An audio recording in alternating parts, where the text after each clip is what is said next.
what is Donald Trump gonna take from the midterm elections? Well, we know that he has decided to just think, analyze, and really come to some conclusions. Oh wait, no, he's screaming at people.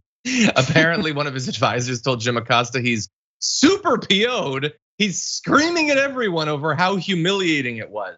And if you've been humiliated, the way that you mitigate that is by like raging like a toddler that you've been humiliated. That's how you regain your confidence, I guess.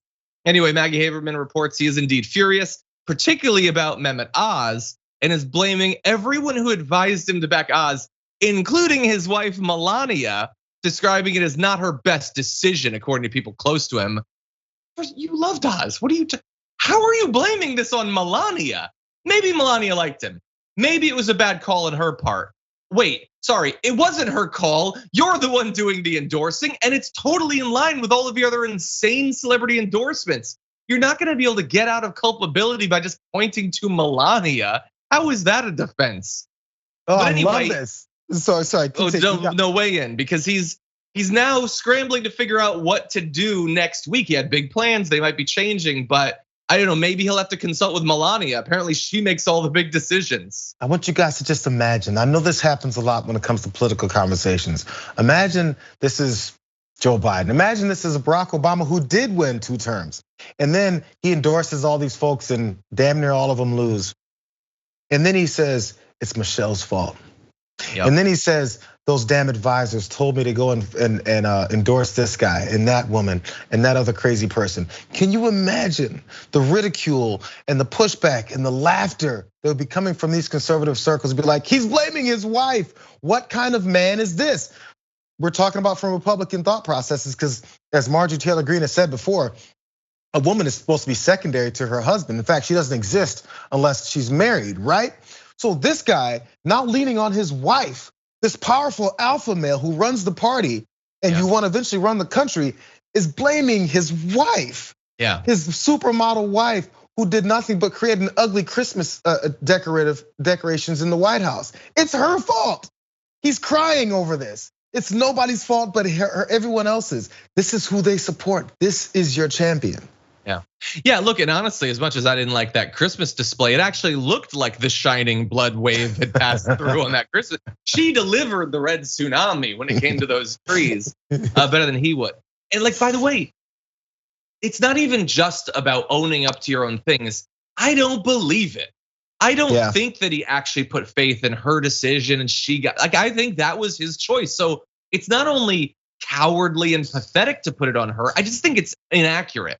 You can blame her for all sorts of terrible decisions, like the "I really don't care" jacket and all that stuff, being with Trump in the first place. But Mehmet Oz is Trump's fault. And so what about Herschel Walker? Is that on Melania? What about Bolduc? Is that on Don Jr.? What about Blake Masters? I don't know, did Tiffany advise you on that? Is any of this your responsibility?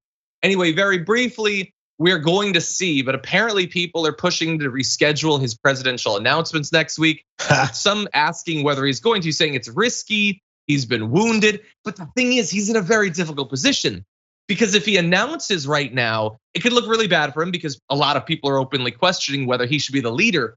But if he doesn't announce, it is a massive demonstration of weakness, because he's clearly gonna be retreating from how bad he looks. So he's really damned if he does, damned if he doesn't. I'm leaning towards I still want him to, because I think him announcing and being in the news the next few weeks between now and the runoff election in Georgia is gonna really hurt Herschel Walker's chances. But then think about that. If he announces and then Herschel Walker, one of his chosen candidates, loses, he's gonna look even weaker. So no matter how you slice it, the next couple of months are probably not gonna be fun for Donald Trump. I'm kind of looking forward. November 15th was the date, right? That he teased is his announcement, big announcement. And he did that because maybe advisors told him to do this, because you're not fully sure what was gonna happen yesterday. And then once what happened or didn't happen, now the decision is, what's that announcement gonna be? Is it gonna be, I'm gonna continue to be running as the head of this party? Not for president, but at least running as the head of this party. Right now he's consulting with leadership, or at least maybe his cabal of supporters, to be like, how do we play this now, Donald? It's never about true honesty, it's how do we play it? So what's the real reality? that he's a loser.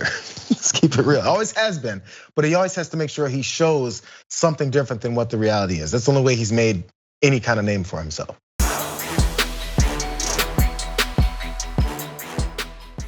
Check out the Damage Report podcast each day, wherever you get your podcasts, whether Pocket Casts or Stitcher or iTunes.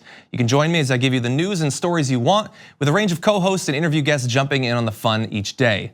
Again, that's the Damage Report, wherever you get your podcasts. And if you get them at iTunes, don't forget to rate and review. Sometimes I'll read them live on the show.